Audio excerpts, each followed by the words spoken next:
The question of the day is from Sam. He says, okay, I want to talk a bit about two Nikkor lenses, AFS DX Nikkor 18-55 f3.5 to f5.6 G VR and AFS Nikkor 35mm f1.8 G.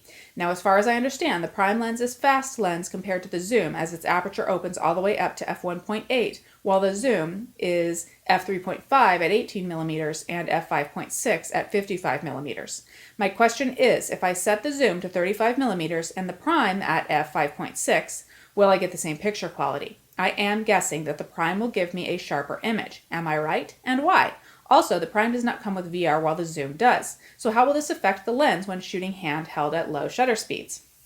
Okay, this question has two parts. One about lens quality between prime lenses and zoom, or kit lenses, and another about VR, which stands for vibration reduction, which is also called image stabilization, depending upon your camera brand. Let's tackle the photo quality part first. Sam is talking about a kit lens, the 18-5 variable aperture lens made for crop sensor cameras, and a prime lens, the 35mm f1.8, also made for crop sensor DSLRs.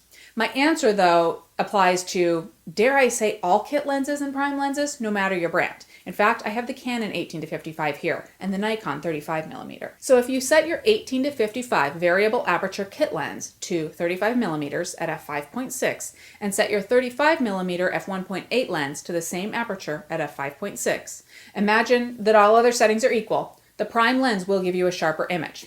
Why? Because there are fewer and typically higher quality elements for the light to travel through to make it to the sensor. Also, prime lenses don't need to be designed in ways that change the focal length. They are designed to do one thing and to do it well. A kit zoom is designed to be a jack of many trades. Now, there are zoom lenses that will produce high quality photos. Take this 70-200 f2.8 lens or this 17-55 f2.8 DX lens. These will produce extremely sharp images because of the way they're designed and their higher quality elements. Of course, they have a higher price tag to match. On to vibration reduction, or image stabilization, VR and IS for short. First, VR or IS prevents motion blur, but not motion blur from your subject moving. It prevents motion blur that may happen if your hand moves or shakes a bit when you take the photo. It's an important distinction that many people get confused. If your subject moves, VR or IS won't help you a bit. If your hand moves, it will help. So, for the second part of Sam's question, why does the 18-55 kit lens have VR/IS and the 35mm prime not have it? And what about shooting handheld at slow shutter speeds without it? Typically, you won't need VR or IS when shooting as wide as 35mm. Wider angles are more forgiving that way. A general rule of thumb is that if you are shooting handheld, you should keep your shutter speed at the inverse of your focal length or faster.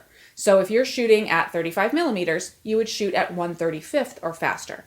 If there is something that you are doing where you are using slower shutter speeds than that, you would just use a tripod. Keep in mind too that if you are simply using slower shutter speeds to allow more light into the camera, the prime lens gives you the ability to offset the need for that slower shutter speed with a wider aperture. Good question, Sam. Thanks for asking.